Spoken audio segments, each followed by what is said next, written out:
Hello and welcome to Let's Talk Meshing's Tutorial Tuesday, where we explore a feature in just a few minutes. Today we're going to learn how to examine boundary and surface proximity. First of all, what do we mean when we mention boundary and surface proximity? Well, the original purpose of this feature was to measure, identify, and display gaps between database surfaces. You now have two options. You have boundary proximity, which shows you how close two adjacent surface edges are, and you have surface proximity, which shows how close two surface entities are to each other. But let's take a look at an example. Here we have a cylindrical surface that's floating above a couple of planar surfaces. I'm going to go ahead and select the cylinder and the flat surface there, and go up to Examine Surface Proximity. Let's take a look at that first. Now the way this works is it divides the surfaces up into a 10 by 10 grid, and it uses those to calculate closest distance between the two surfaces.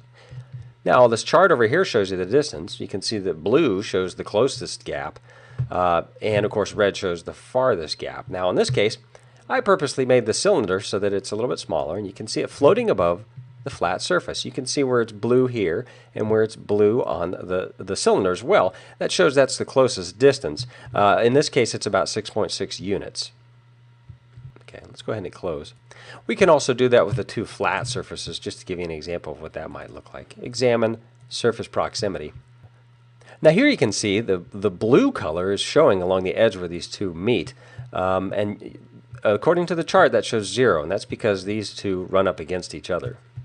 I'll push close there. Now the other option is boundary proximity. Now for that, I'm going to select these two surfaces again and go up to Examine and Boundary Proximity. Now in a similar way that it did with the surfaces, it takes the edges and it discretizes them into a number of points. In this case, 1, 2, 3, 4, 5, 6, 7, 8, 9, 10 points along each of these edges. And it calculates the distance between the adjacent edges.